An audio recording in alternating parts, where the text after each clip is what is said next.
Gracias por continuar en A Esta Hora con Omniel Ramírez. Recuerde conectarse a nuestro canal de YouTube, Voz Media Network, y también a nuestro canal de YouTube personal de Primera Mano RD. Allí usted siempre encontrará la verdad, lo que nosotros pensamos. Gracias a los que nos siguen por el canal 85 del telecable de Claro y del telecable de Win, y gracias a los que nos siguen por el canal 16 de Altiz y 18 de Claro. Todos los días también estamos en 107.7, la Super 7 al mediodía, Tu Voz al mediodía, Guido Gómez Mazara y Omniel Ramírez. Ahí planteamos nuestro punto, cada uno de lo que piensa, él en su punto y yo en mi punto. Al mediodía por 107.7, la Super 7, Tu Voz al mediodía. Miren, el día de hoy, el juez del séptimo juzgado de instrucción, el señor David Peguero, tomó algunas decisiones respecto al famoso caso Antipulpo. El caso Antipulpo, o caso Pulpo, es el caso del hermano y la hermana del expresidente de la República, Danilo Medina. El Ministerio Público había presentado un expediente bastante fuerte de que estas personas, aparentemente por el uso de su cercanía con el señor presidente en ese momento, el señor Medina, ellos se valieron de esa influencia para hacer todas las diabluras del mundo. Según el Ministerio Público narra, la estafa al Estado Dominicano es mucho más de 40 o 50 mil millones de pesos, lo cual es, uno se sorprende. Bueno, en ese caso, el juez del séptimo juzgado, David Peguero, decidió enviar a juicio de fondo a Alexis y a Magalis Medina Sánchez, hermanos del expresidente Danilo, y a otros imputados en el caso. En el caso del ex director de la Oficina de Ingenieros Supervisores de Obra del Estado, Francisco Pagán, les reiteró la medida de 5 años de prisión, 3 de ellos suspendidos porque ustedes saben que ya él habría cumplido estos 3 años, los otros los pasaría en su casa. Eso es un proceso abreviado, como ellos le dicen. El caso es que el señor Pagán iría a su casa, Suriel, que es otro de los implicados, le suspendieron 3 años, es decir, que va a cumplir con los puntos acordados con el Ministerio Público de, no sé si sería correcto, pero sí, delatar o decir de qué forma estaban robando.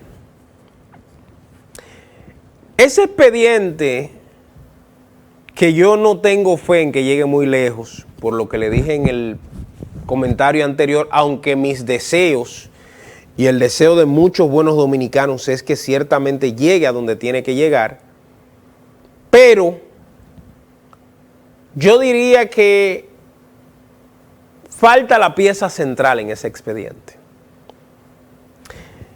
Y yo les digo a ustedes, ¿puede un hermano de un presidente hacer lo que le da su gana, hacer de todo, sin que su hermano, que es el hombre más informado en el momento, no se entere, no se dé por enterado? Yo lo digo porque históricamente en la República Dominicana los organismos de inteligencia han sido utilizados para husmear y para meterse en la vida personal de la gente. O sea, aquí los organismos como el DNI, el J2, el M2, el A2, el G2, han sido utilizados de una forma rastrera para que se sepa si un tipo tiene un amante, si un empresario es homosexual o no, si habla con fulano. O sea, lejos de ser instituciones utilizadas para prevenir que ocurra algo, son utilizadas para vivir y meterse en la vida personal de la gente. Por esa razón, como yo le decía en el proceso anterior, en el segmento anterior, aquí pasan muchísimas cosas. y las autoridades se enteran o se quieren sorprender cuando viene el golpe ya. Porque esos organismos que están con la finalidad de poder investigar y establecer antes, o sea, ser preventivos, no funcionan. Yo pregunto, esos organismos en el gobierno de Danilo, que eran dirigidos por militares y exmilitares, gente muy preparada, nunca hicieron un informe acerca de las diabluras que supuestamente cometía el hermano de Danilo. Ya no es solo que lo están acusando, es que un juez acaba de determinar que sí hay elementos suficientes para enviar a juicio y para conocer la culpabilidad y la responsabilidad de esas personas.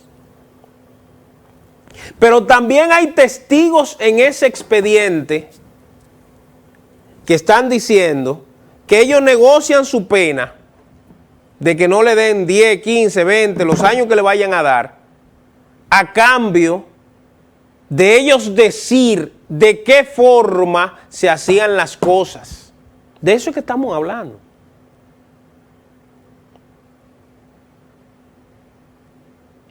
De lo que estamos hablando es que ya no es una acusación simplemente de políticos o del estamento político, no, estamos hablando de que el expediente pulpo, antipulpo, como usted le quiera llamar, crustáceo, como se llame, que señala al hermano del expresidente Medina,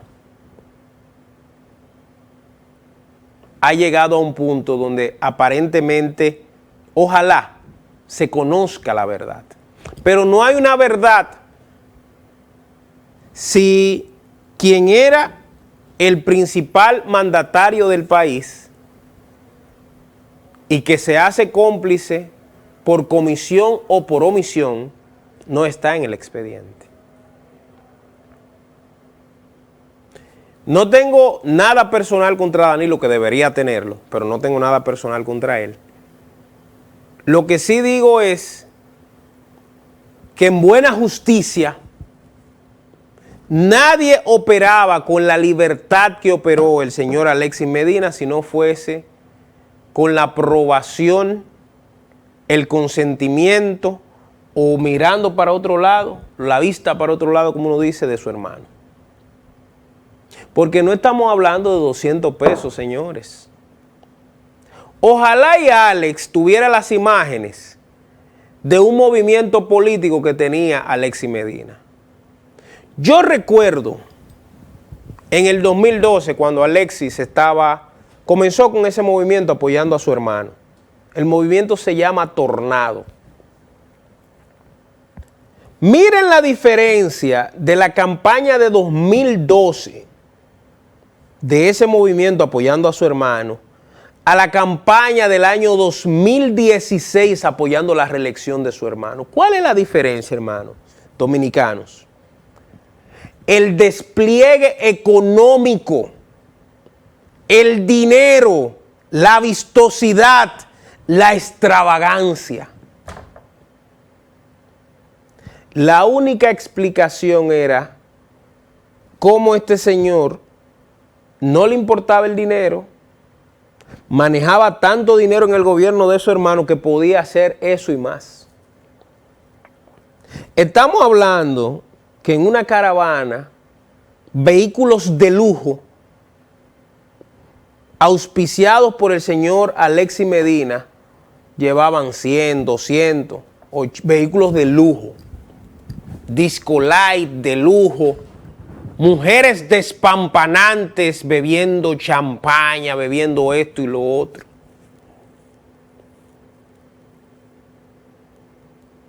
De hecho, el movimiento que todo el mundo le llamaba la atención, el movimiento político externo, era el movimiento del señor Alexis Medina, Tornado. Eso fue en el 2012, Ale, esa que tú me estás poniendo. Eso fue miren ahí, ustedes se pueden dar cuenta que ahí no hay vida. Miren. Un hotelito, una vaina, miren, no había el despliegue que hubo luego en el año 2016. Búscame, Alex, imágenes de cuando él está ahora en el 16, en los recorridos que ellos hacían con la mujer en la jipeta arriba, los vehículos, era una cosa de locos. Y todo eso era soportado ¿en qué? En el poder económico estatal. Y ahí dentro de eso mismo hasta abro un paréntesis en lo que Ale me busca la imagen y yo digo, señores, ¿saben cuál es el problema? Que nosotros los dominicanos hemos perdido la noción de qué sucede en cada campaña donde hay la reelección envuelta. Miren, el mismo Danilo decía en su campaña en el año 2012, cuando quería convencer a la gente, que no hay forma de que un presidente pueda controlar el uso de recursos públicos o sea, diferenciar los recursos públicos de los recursos privados cuando hay una campaña reeleccionista. Y los casos lo hemos visto. Tú lo puedes buscar, Alex, busca Tornado con Danilo Caravana y tú vas a encontrar ahí lo que yo te estoy diciendo. Y ustedes también lo pueden buscar. No hay forma de un presidente diferenciar o controlar el uso de los recursos públicos y el uso de los privados en la reelección. Y yo escucho a muchos amigos del gobierno que dicen que están en reelección, y eso es bueno. El presidente Luis Abinader tiene todas las oportunidades que la ley dice. Él no tiene ningún tipo de, ¿cómo se dice? No tiene problemas constitucionales en aspirar. Está habilitado. El pueblo es el que decide si va a votar o no por él. Ahora, Luis tiene que tener cuidado de que no suceda lo que pasó con Danilo y lo que pasó con Hipólito. Y lo que pasó con Leonel. Que en las campañas de reelección no había una diferenciación entre el dinero del Estado y el dinero privado de contribuyentes o el dinero de campaña. Y esa campaña del año 2016, que el día que se examine bien, el día que se abra la puerta de lo que pasó en la campaña del 16, en la campaña de reelección de Danilo, hay mucha gente que va a terminar de caer preso, o debería terminar de caer preso.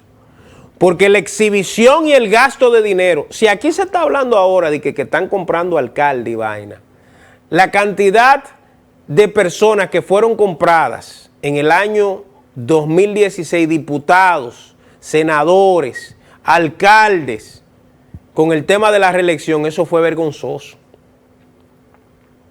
Y fue con el dinero nuestro.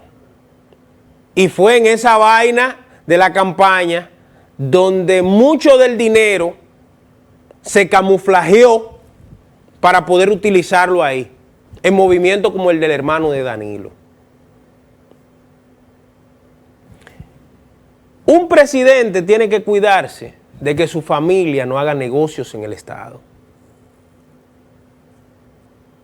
Un ministro tiene que cuidarse de que sus familiares no hagan negocio en el Estado, porque la ley lo contempla.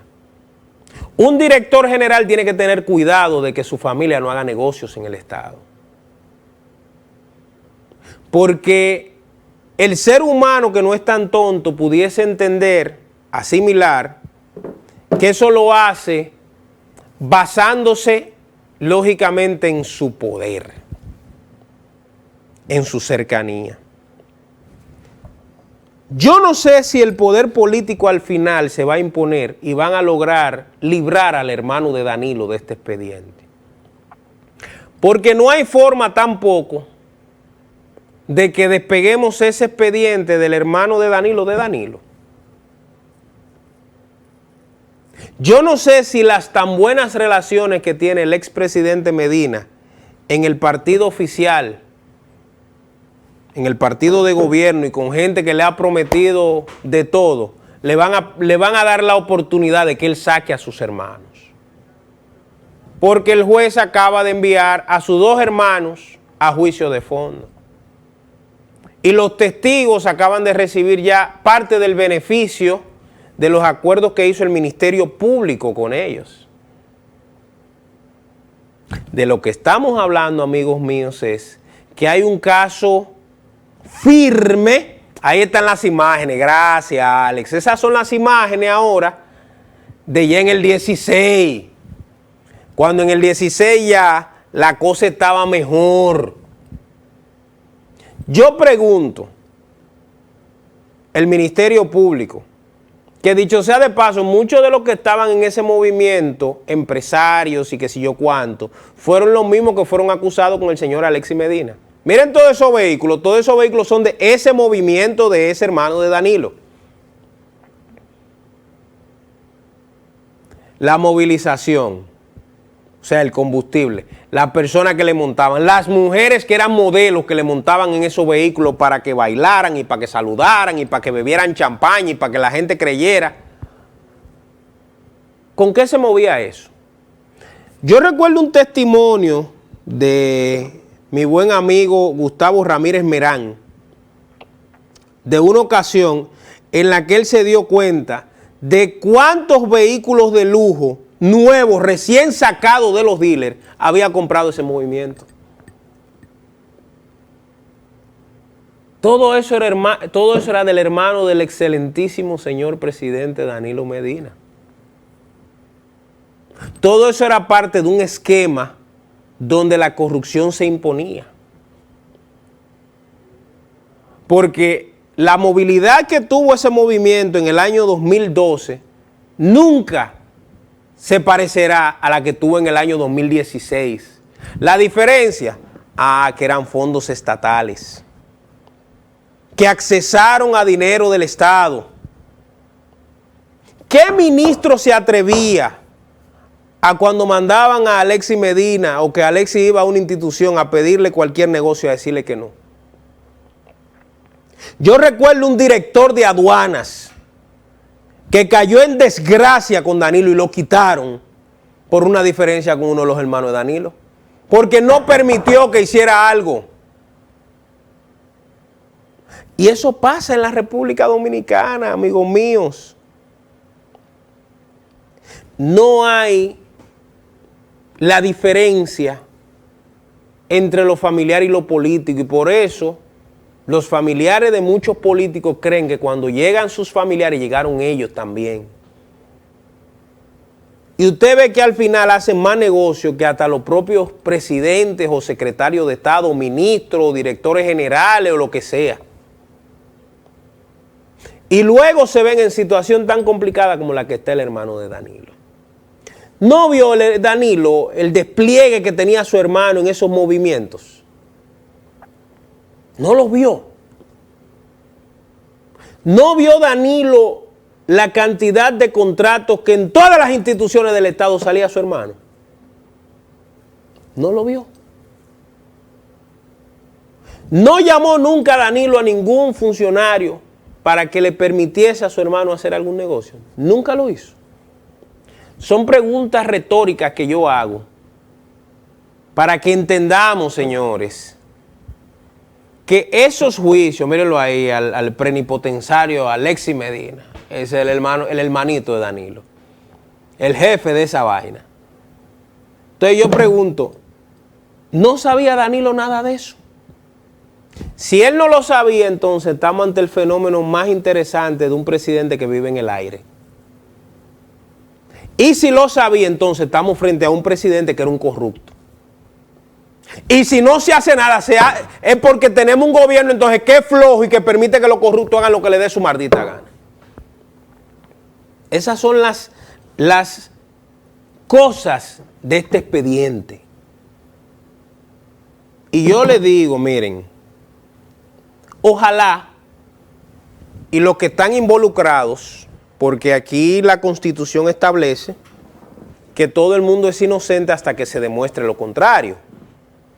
Ojalá y los que están involucrados en estos expedientes demuestren su inocencia y que al final haya sido una equivocación y que haya sido una exageración y todo eso. Ahora, la apreciación que tiene la población es que todo lo que dice, todo cuanto dice el Ministerio Público en ese expediente es cierto. Y que si mañana un juez no se atreviese a condenarlo, ese juez estaría actuando bajo la presión política. Y yo le voy a decir lo siguiente, yo no quiero que los jueces actúen ni por la presión mediática, pero tampoco por la presión política. Simplemente que actúe según la prueba y lo que diga la ley.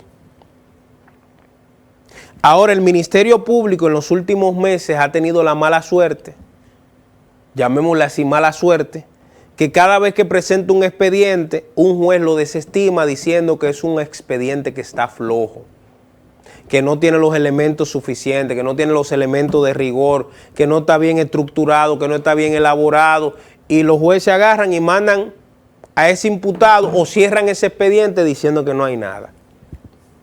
Señores, en Latinoamérica entera, el nombre de Odebrecht sacudió a las sociedades. Menos aquí, aquí solo hay 2 presos. 2 presos, no, 2 condenados que están sueltos y que están apelando a la decisión. O sea, Odebrecht operó en República Dominicana desde el año 2012, apenas hay 2 personas que son lo que señalan en ese expediente. ¿Por qué?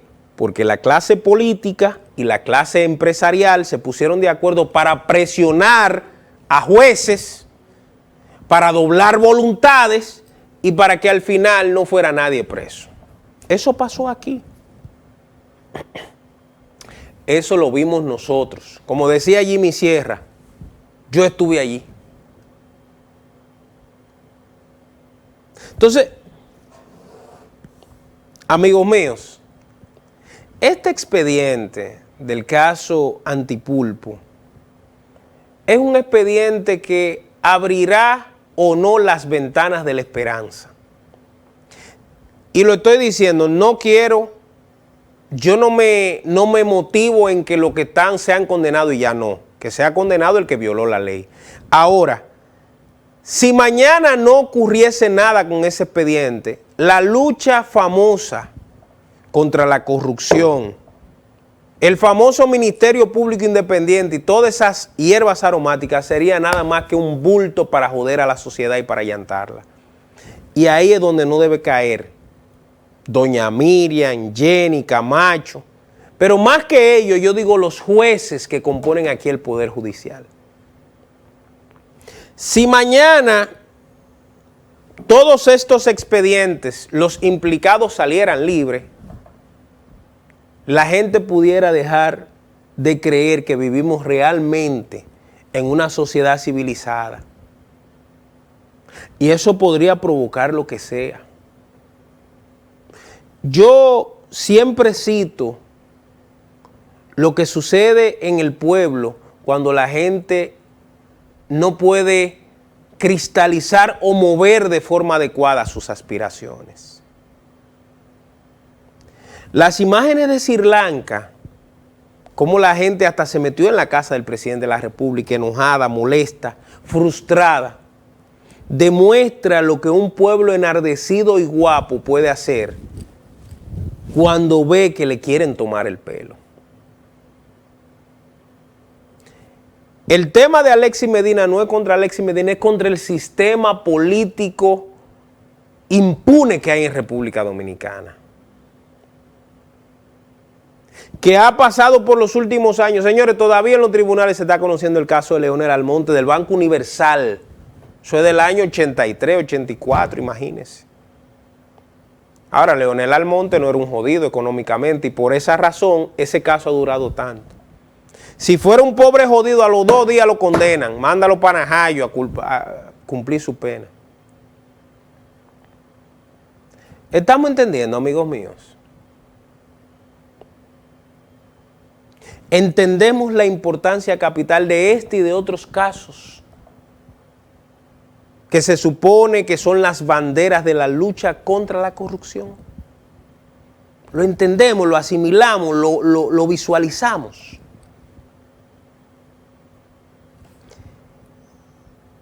Ya está bueno del populismo penal, de que condenen por lo que digan los medios o de que no condenen por lo que digan los políticos. Los jueces tienen instrumentos, que es la ley, y las pruebas que se supone que le otorga las fiscalías. Lo que hace falta es que el dinero robado del pueblo vuelva a donde tiene que ir, a educación, a salud pública, a calles asfaltadas, a algo, agua potable. Eso es lo que pasa. Señores, hemos llegado al final. Gracias por acompañarme. Mañana, si Dios quiere, a las 8 de la noche volveremos a una nueva entrega de A Esta Hora con Obniel Ramírez. Suscríbase a mi canal de YouTube de Primera Mano RD. A esta hora. Hasta mañana, si Dios quiere. Dominicanos.